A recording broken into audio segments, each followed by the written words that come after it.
Really interesting. I mean, sadly the pandemic has had an impact on a lot of young people's lives, but those skills and experiences of, that normal are absolutely constant. The British royal family has been rocked to its core. In a deeply emotional interview, Prince Edward laid bare decades of struggles hidden behind the palace walls, sharing for the first time the pain of living in the shadow of his brother, from childhood pressures to the lasting impact on his adult life. Edward's emotional confession has left the entire Britain in shock, but as the nation struggles to understand the weight behind his revelation, one question now leaves millions holding their breath. What finally compelled Edward to speak in this unfolding drama? So it's been a bit of a shock. However much one tries to prepare oneself for something like this, it's still a dreadful shock, and we're still trying to come to terms with that, and it's very, very sad. Prince Andrew's shocking confession. In a recent documentary celebrating Queen Elizabeth's life and reign, Prince Edward made a revelation that sent shockwaves across the United Kingdom. The day of the interview, Edward walked into the studio with an air of composure.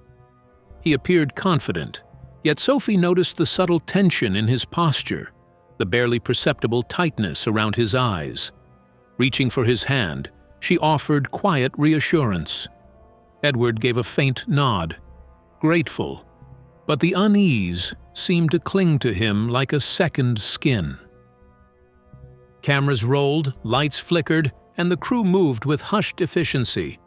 The set had been designed to honor the Queen's achievements, a celebration of her decades of service, but Edward had something far deeper in mind.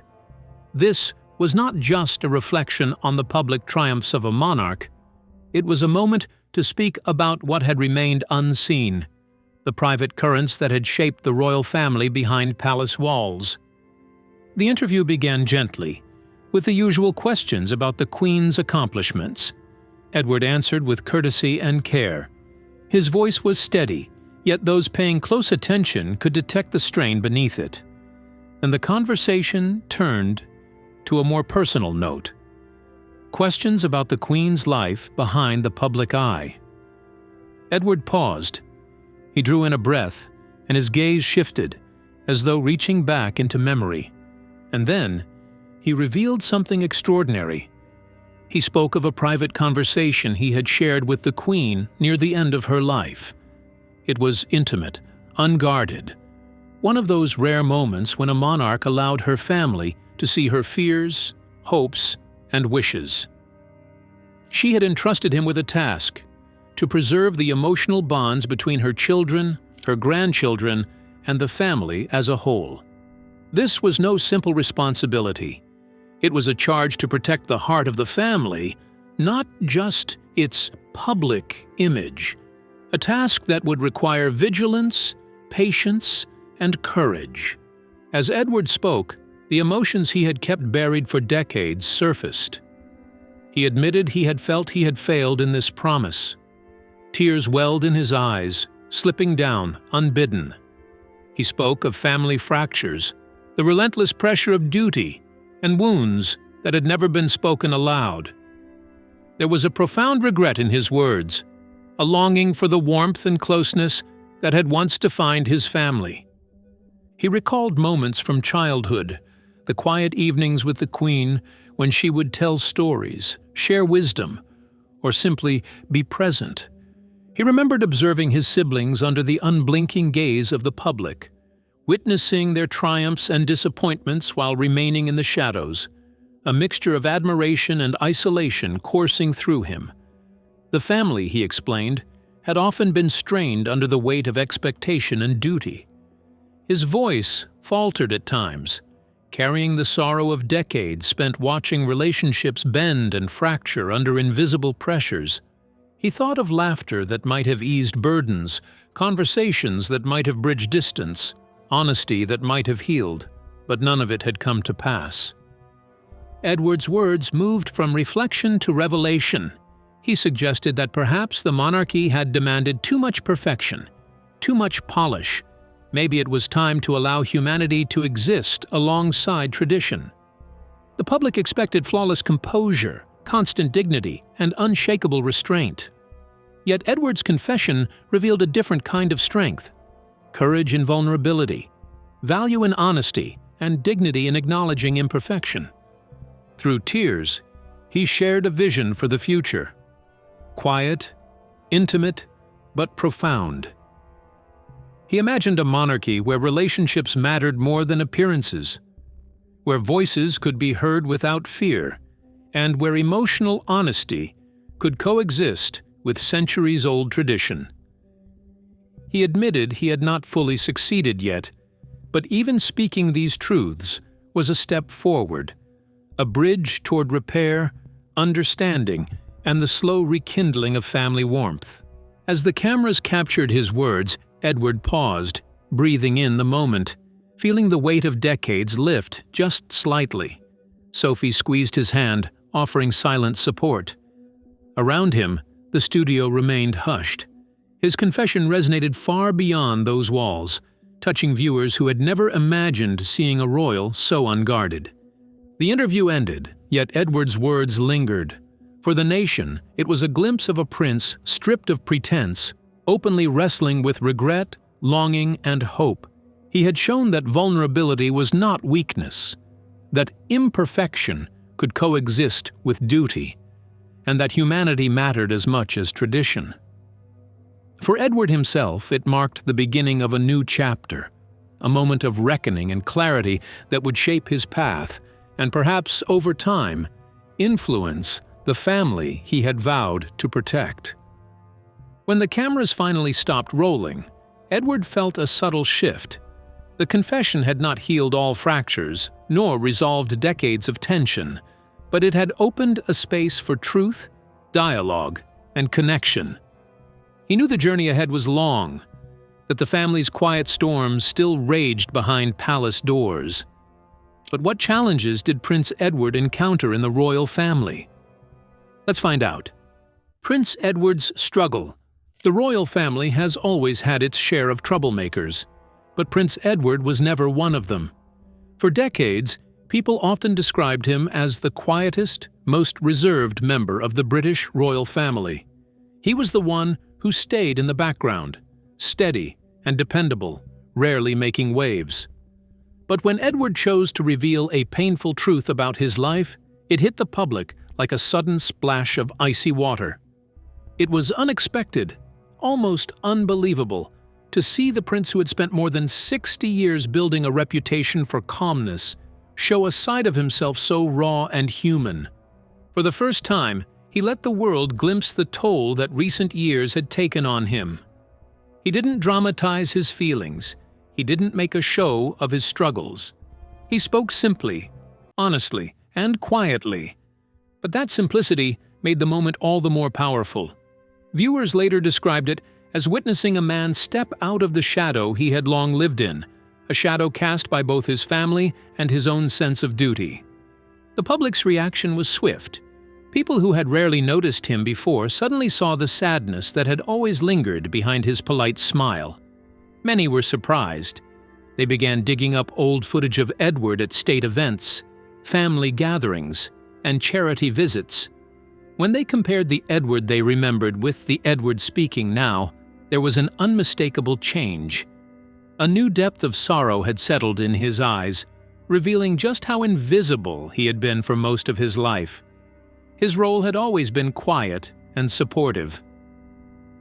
Others in the family could have their storms. He was expected to remain calm.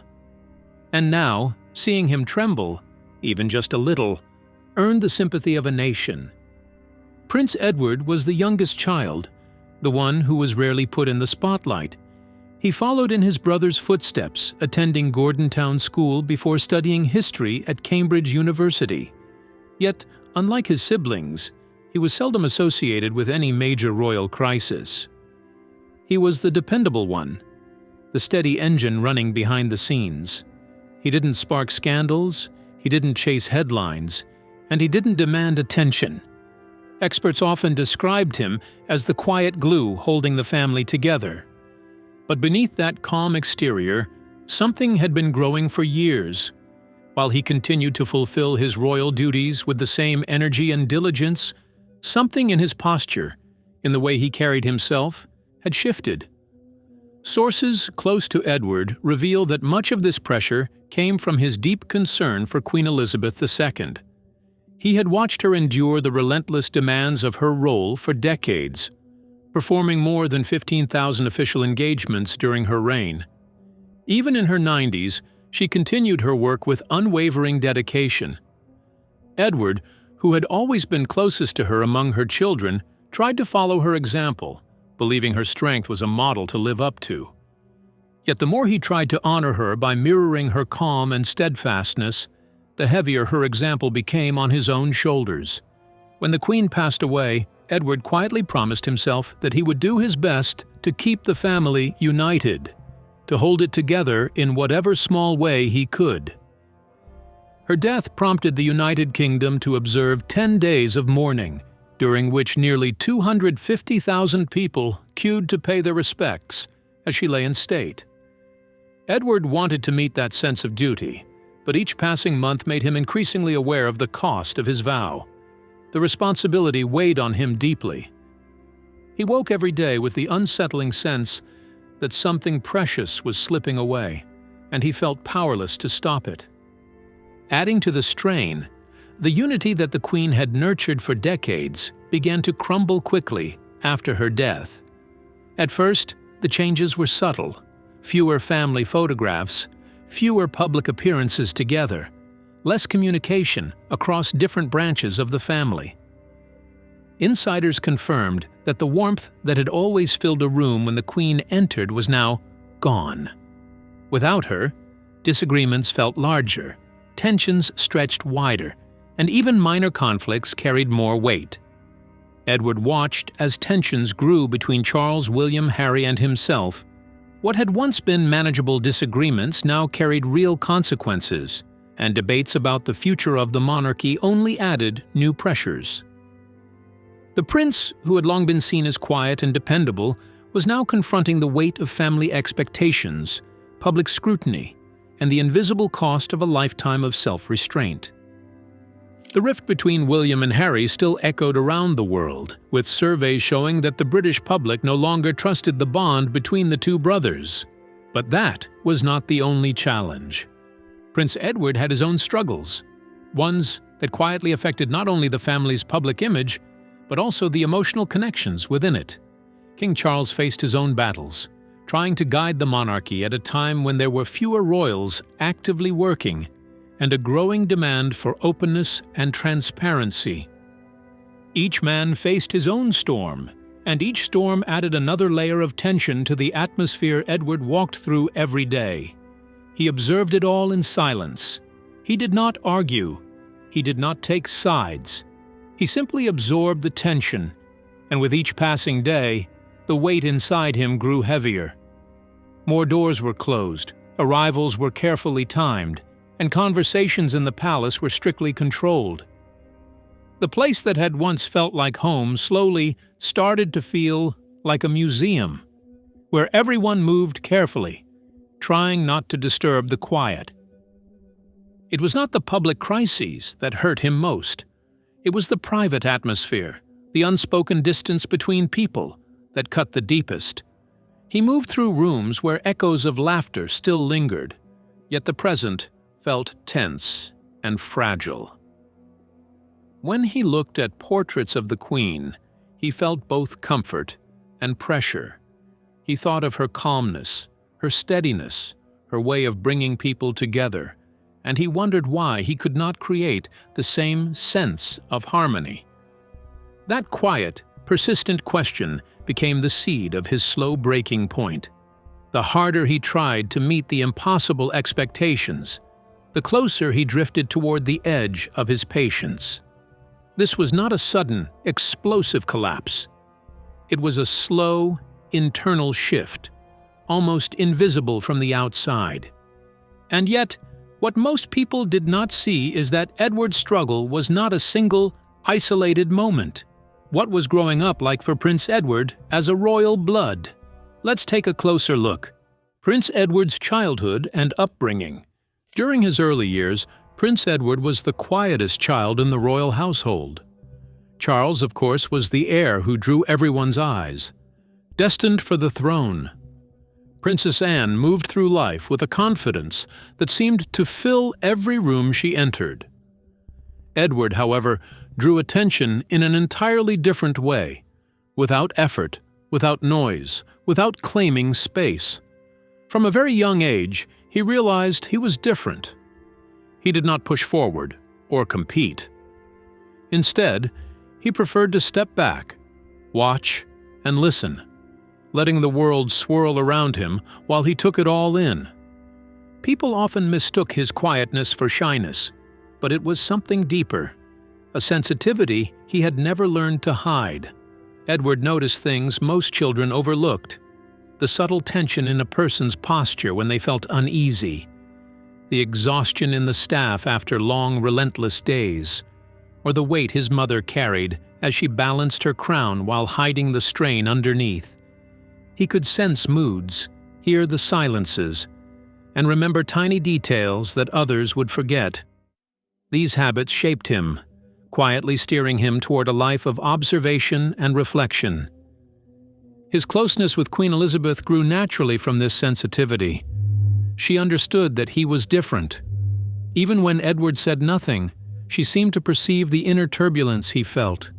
He found comfort in her presence. When the palace felt overwhelming with expectations, he would stay near her because she made the environment lighter, safer. During an interview, Edward revealed that the Queen once told him she knew he saw the world differently. Her words were meant to encourage him. But even as a child, Edward sensed that this gift, the ability to see deeply, could feel like both a blessing and a burden. As he grew older, Edward began to wrestle with his place within the royal hierarchy. The order was clear. Charles was the future king. Anne had built a strong identity of her own, and Edward often felt like an extra piece in a set that already looked complete. He did not want to compete. He wanted to find a path that fit the way he perceived the world, a path that suited his quiet nature. But defining that path proved far more difficult than anyone imagined. His struggles were never dramatic. They were subtle, constant, and persistent. In his early 20s, he joined the Royal Marines but left training after just 4 months. Newspapers were merciless, criticizing him for lacking stamina. The media mockery did not stop there. A few years later, he ventured into television production with a company called Ardent. Again, critics piled on, pointing out that his programs rarely achieved high ratings, and even highlighting an incident when the company filmed near Prince William at university, contrary to palace guidance. Every mistake was magnified because of who he was. Each headline chipped away at his confidence. How did Prince Edward's marriage to Sophie shape his life? Let's find out. Edward's marriage to Sophie. Meeting Sophie changed Edward's life in ways he had never anticipated. She understood his gentleness and gave him something he had rarely experienced: emotional safety. Unlike the world at large, she did not see him as a background figure. She saw him as a man deserving of space, respect, and care. Their wedding in 1999 was watched by more than 200 million people worldwide. Yet Edward did not feel overwhelmed that day because Sophie stood beside him. With her, he finally had someone who could see him clearly and hold him in a way the public never could. With Sophie, Edward found balance. They built a life together where he could be the version of himself he truly liked. They worked on charities, supported causes quietly but meaningfully, and made changes that mattered, far from the glare of media attention. Observers, including his siblings, noticed how relaxed he became around her. The soft, gentle parts of him finally had space to breathe. Yet comparisons never stopped. Charles continued his public duties with more than 500 engagements over several years, maintaining the image of a tireless future king. Edward, meanwhile, remained under constant scrutiny, long before the most serious controversies struck the family. He did his work quietly, hoping one day the world would recognize that even the quieter members of the family had important roles. His insecurity never controlled him, but it surfaced in moments when cameras were too close or critics measured him against his siblings. Then came a loss that left him shattered: the death of Queen Elizabeth. According to Apula sources, her passing reopened all the old insecurities Edward had carried since childhood. She had been the one person who understood his softness as strength rather than weakness. Losing her felt like losing the anchor that had kept him steady for decades. The funeral was watched by more than 4 billion people worldwide. For Edward, the experience was overwhelming. He stood beside his grieving siblings, but his sorrow was as much about his own identity as it was about love for her. The palace felt different, and he felt exposed. After her death, the emotional weight of life inside the monarchy, the pressures he had learned to swallow quietly since childhood, returned with full force. This time he could no longer push it away. It was not anger or fear, it was pressure. And that pressure reached its breaking point during a recent meeting of the royal family, leaving Edward to confront the long-buried struggles and doubts that had quietly shaped his entire life. So, why did Edward confront King Charles? Let's find out. Prince Edward's face-off with King Charles. Recently, King Charles called the royal family together for a meeting. There was no ceremony, no grand announcement, just a quiet gathering in a closed room. The air smelled faintly of polished wood and worn carpet, the kind of scent that always reminded Edward of his long, quiet hours wandering the palace corridors as a child, silently observing the world around him. The tension in the room was almost tangible. The public's concern about the royal family had been growing for some time, and now it was crucial to project unity. Yet beneath the surface, frustration simmered. Edward felt the weight of it settle on him even before the meeting had officially begun. When King Charles spoke, he did so with careful calm, his words measured and deliberate. He spoke of unity, of every action needing to be controlled and disciplined, of guarding the family's image against even the smallest misstep that could slip into public view. The message was clear: appearances mattered more than anything else. When it was Prince William's turn to speak, he repeated much of what his father had said. His words focused on the same themes: control, perfection, restraint. Edward listened closely, noting how much emphasis William placed on maintaining an unblemished image. Every sentence reminded Edward that his family had long been trained to value appearance over peace, optics over honesty. Prince Harry was absent. No one mentioned it directly, yet Edward could feel the empty space he left. The absence was a silent presence, and everyone knew it. He saw the worry etched into King Charles's face. Each remark about family unity suddenly felt hollow, like a carefully constructed lie, and it stirred a deep unease inside Edward. Then came the moment that finally cracked Edward's carefully held calm. King Charles spoke in his usual calm, measured tone, stating plainly that some royal relationships were beyond repair. The words struck Edward like a physical blow. The air seemed to shift, and something inside him shifted too. Edward had spent years as a quiet observer, dealing with his own inner storms and personal frustrations. But this felt different. This was not just another tension. It was a declaration from the head of the family, a statement that certain connections were no longer worth protecting or nurturing. In that instant, Edward felt a sudden, urgent need to respond. And what he did next stunned the entire royal family, leaving everyone in the room in shocked silence. What impact did Edward's statement have? Let's find out. Edward's emotional honesty speech. Prince Edward had always carried a quiet, observant nature, watching the world move around him while keeping his own thoughts and feelings carefully tucked away. But on that day, something inside him had shifted.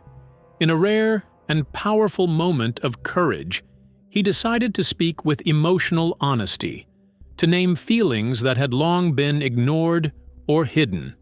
He talked about the necessity of recognizing one's emotions rather than burying them beneath a mask of perfection.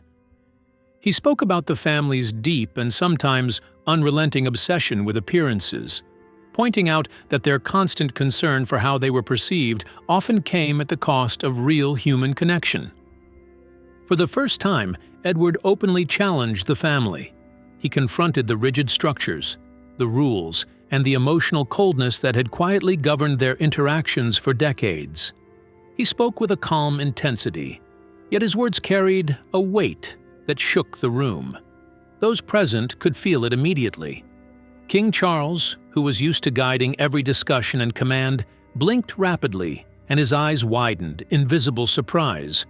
Prince William, ever composed and in control, shifted in his seat and squared his shoulders, suddenly aware that the usual order had been disrupted. Camilla, the Duchess, looked down for a moment, caught between courtesy and discomfort, unsure how to respond to what some might see as a breach of protocol. Edward's speech did not stop there. He spoke of the private, hidden toll of life within the walls of the palace, the burden of performing flawless behavior while silently carrying heavy emotional pain. He recalled moments when he had watched the family fracture in silence, when he had longed for warmth, understanding, and human connection that seemed always just out of reach. His words were not accusations, but confessions, a raw expression of the truth he had carried for so long. As he finished, Edward could see the impact of his honesty etched on every face in the room. Even Charles, the man accustomed to commanding attention effortlessly, seemed momentarily unmoored. William, known for his control and composure, could only stare in stunned silence. Camilla, unsure where to place herself in the sudden turbulence, looked away but remained tense. Edward had not intended to shock them so profoundly. His aim was not to hurt, but to tell the truth that could no longer remain hidden. Yet the truth had a way of breaking the quiet, and now it had. Feeling the weight of their reactions, Edward quietly left the room. He wandered through the palace corridors, letting the echoes of his own words resonate around him. The staff moved silently in and out of their duties, unnoticed, as Edward's mind replayed the tension, the courage, and the vulnerability of speaking honestly in a place where truth often remained muted. A mixture of liberation and fear surged through him. Speaking had lightened the burden in his heart, but it had also revealed cracks in the family, in himself, and in the carefully constructed walls of tradition that surrounded them. As he wandered, Edward's eyes fell on a quiet, almost hidden room. There, on a polished wooden desk, lay a letter that immediately felt familiar. The thick paper, the careful, deliberate handwriting, unmistakably the Queen's, called to him. He had seen her letters many times before, always formal, always dignified. But this letter was different. Edward carefully unfolded the paper and read. Each word seemed to carry her presence, her voice gentle but firm, reminding him of something essential. She wrote about the importance of protecting the heart of the family, of nurturing unity, not merely for appearances or public image, but through real emotional connection. She reminded him that true strength was not measured by perfection or composure alone, but by empathy, understanding, and the courage to speak and act with honesty. Reading her words, Edward felt a warmth and a quiet reassurance. The Queen had trusted him with something vital, the responsibility of keeping the family emotionally intact. She acknowledged the complexities, the fractures, and the distance that had grown among his siblings. She encouraged him to be a bridge, a steady and empathetic presence where others had become rigid or withdrawn. Edward paused, absorbing the weight of her message. He realized that the challenge he had posed to the family that day, the words he had risked speaking aloud, was only the beginning. Protecting the family's heart would not be a one-time act. It would require constant effort, patience, resilience, and courage. It would require him to speak, to listen, to nurture, and sometimes to endure the discomfort of confronting the truth. So, what are your thoughts on Prince Edward's emotional confession to the entire Britain? Share your thoughts with us in the comments section. Don't forget to like and subscribe.